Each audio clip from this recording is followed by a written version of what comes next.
Temos mais um, Márcio Macedo agora, vamos acompanhar então. Eles visitam os campos de concentração nazista para que isso nunca mais aconteça na história da Alemanha nem do mundo. Então, a tentativa de um ano atrás, de um golpe de Estado, onde os poderes constituídos da nação, previstos na Constituição brasileira, foram violentamente atentados, destruídos. Então, hoje, um ano depois, a democracia está completamente restabelecida e fortalecida diante disso. Então, eu acho que esse é um ato muito importante, esse é um símbolo muito importante. Como a vida é feita de símbolos, eu acho que hoje aqui é um símbolo dos três poderes da federação, da presença do povo, dos movimentos sociais, fazer um ato de reforço da democracia e lembrar para que episódios como aquele nunca mais aconteça na nossa história. Então, foi muito importante. Eu acho que é uma data também muito complicada do ponto de vista das agendas, porque foi um ano de muito trabalho, muito intenso para todo mundo, foi de reconstrução nacional. Então, normalmente essa primeira quinzena as pessoas tiram para descansar. Então, eu acredito que algumas pessoas que não vieram, muito por conta do dia, da agenda, não acredito que tenha nenhuma conotação política nisso.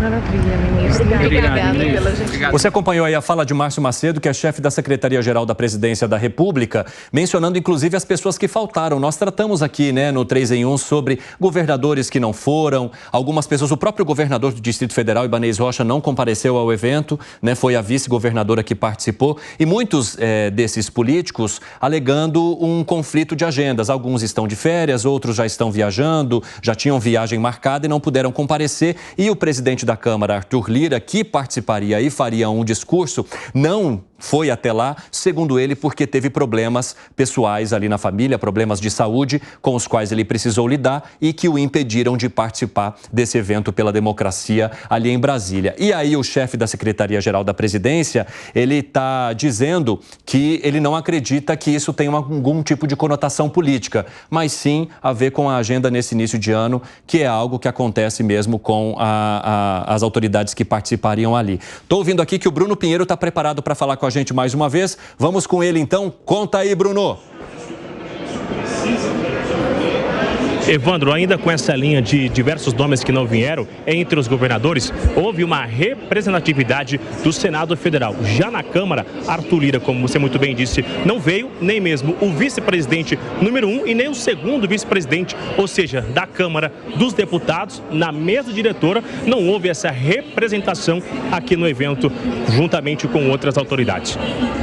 Muito obrigado pelas informações, Bruno Pinheiro. Deixa eu conversar um pouquinho aqui com os nossos comentaristas. Fábio Piperno, como é que você avalia essa participação, que deveria acontecer, mas que algumas autoridades não compareceram? De qualquer forma, houve ali uma representação de cada poder. E isso ficou bastante claro em cada discurso que foi feito nesse evento. Claro, isso é muito importante, como a gente falava antes. A democracia, ela não é propriedade de nenhuma corrente política e de nenhum dos três poderes. Então, quando você tem, por exemplo, o Rodrigo Pacheco fazendo esse discurso duro que eu citei há pouco, eu acho que é muito representativo, é muito simbólico disso, até porque, embora ele tenha excelente relação pessoal com o presidente, até tido como alguém muito próximo à base aí do presidente da República, ele evidentemente não é um político de esquerda, alguém umbilicalmente ligado ao PT. Eles podem ser aliados eventuais, pontuais. Mas nada garante que, por exemplo, em 2026 estejam juntos. Então, é uma opinião forte e é uma opinião de alguém que representa o poder, também levado até aquela situação por conta do voto popular. Diferente do judiciário, que tem seus representantes nomeados, indicados, mas que também foi um intransigente defensor da democracia em todo esse período de turbulência que o Brasil superou. Uma outra questão que ficou bastante clara para mim durante as falas, né, das várias autoridades é já uma preocupação com o ano de 2024 por conta das eleições municipais e principalmente da pedra no sapato que as redes sociais, a internet e a própria inteligência artificial possam significar no combate à fake news diante das campanhas que vão começar em alguns meses e que, claro, muitas vezes diante das redes sociais, que são esse espaço muito difícil de se monitorar e principalmente fiscalizar, possa abrir algum tipo de espaço para mensagens falsas que interfiram no processo eleitoral, principalmente no poder de escolha das pessoas que estão acompanhando aquelas campanhas. De que forma que esse tema, que é tão delicado, deva ganhar cada vez mais espaço nesse ano, até como um teste para as eleições federais que vão acontecer lá em 2026, hein, Alan Gani? Evandro, acho que você tocou aí num ponto bastante importante. A eleição que vai ocorrer agora, em 2024, para prefeitos e vereadores, vai ser, sim, um grande teste em relação a este tema muito sensível. Por que eu digo que ele é muito sensível?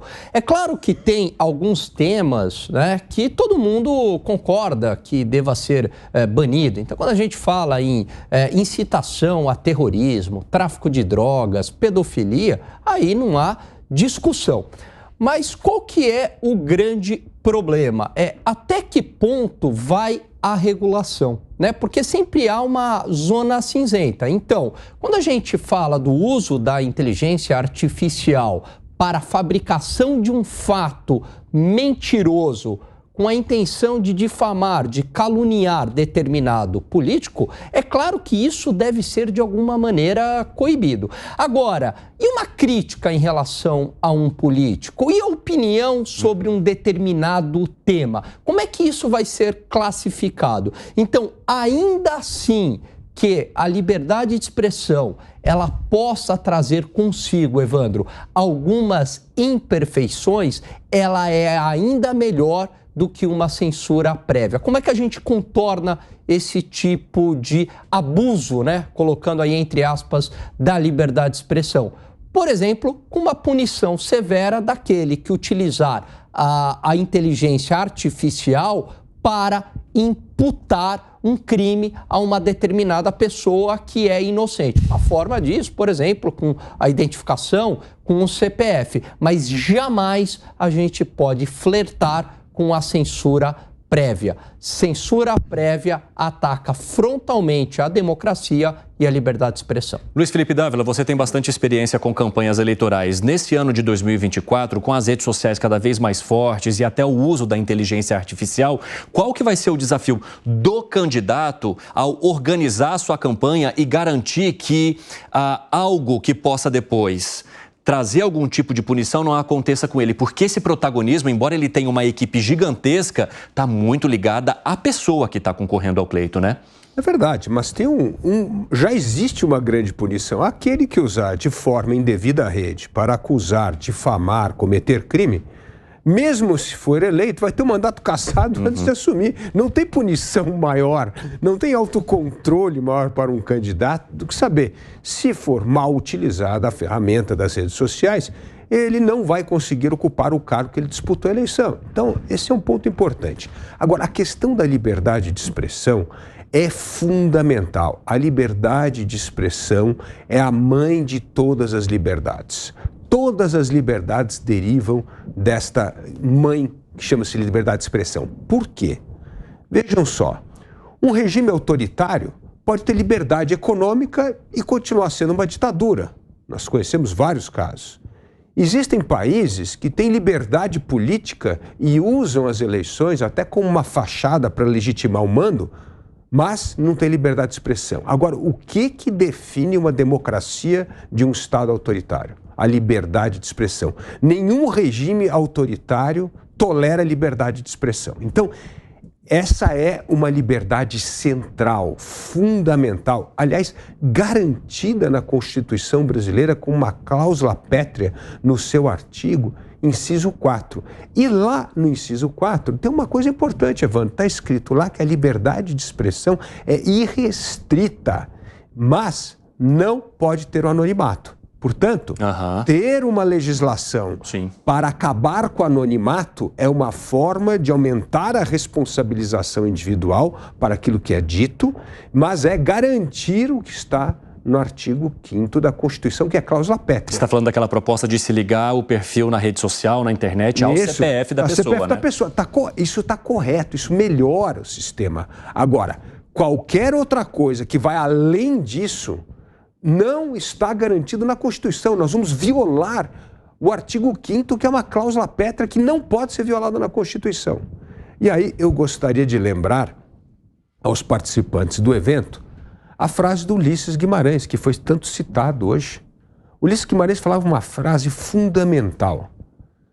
Ulisses dizia o seguinte: a segurança do Estado não pode ser maior do que a insegurança da nação.